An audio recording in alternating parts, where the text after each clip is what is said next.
ang mga problema na hinaharap natin ngayon. Ang Carolina Reaper right now is the world's hottest pepper according to Guinness World Records. Humahashtag, ay may solusyon.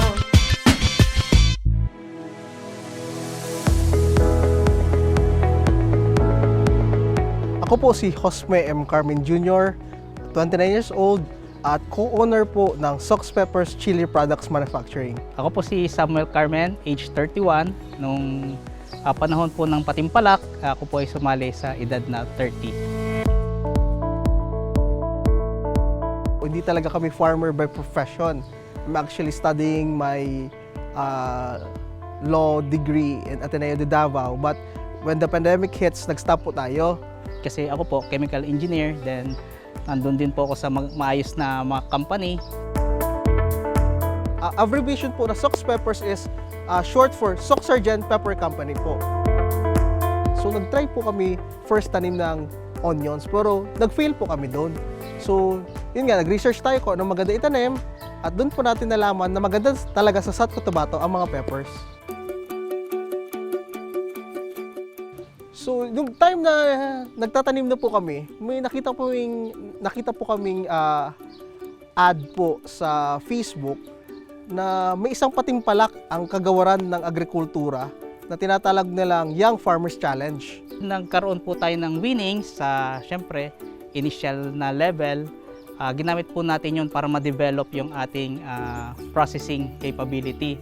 Palago po yung ating processing. So, yung mga minor equipment, hanggang pa medyo palaki ng palaki po yung equipment, hanggang ano po yung meron tayong mga equipment po ngayon. Malaking tulong rin po sa atin ang ating mga iFree farmers from Lake Sibol and Tubuli. Kasi po, na-incorporate po yung modern technology sa kanilang traditional way of planting these peppers. Sa isa pong ektarya na aming ino-operate before, so kaya niya pong mag-produce ng around 3,000 kilograms. So kung titingnan nyo po, ang fresh market po natin ay average nasa 1,000 pesos per kilo. So almost 3 million per hectare po per cycle ang capability ng isang ektarya. Currently, we are planning to build a FDA compliant building. So with that, makakaproduce po tayo ng malaking demand sa abroad.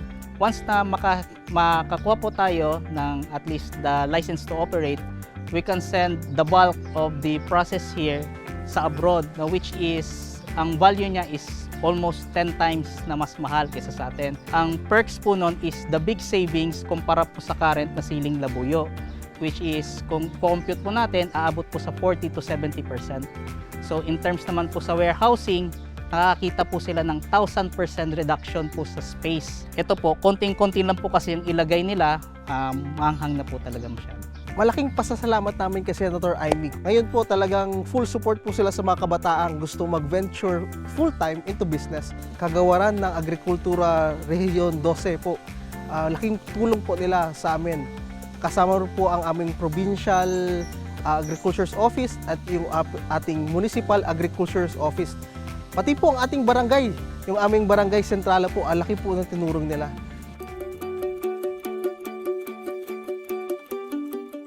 So sa mga kabataan naman po na gusto mag-venture, wag po kayong matakot na mag-full-time po sa pagnenegosyo sa farming. Hindi po porket iba yung inyong pinagtapusan, kunyari professional po kayo, kasi po ang agriculture, dyan po yung ating buhay. Nandyan po yung basic needs natin.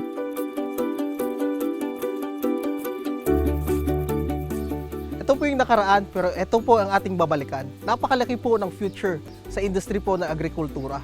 Kasi dito na po ang bagong innovations, mga technology. Kaya in-encourage ko po ang mga kabataan na mag-go back into agri na po.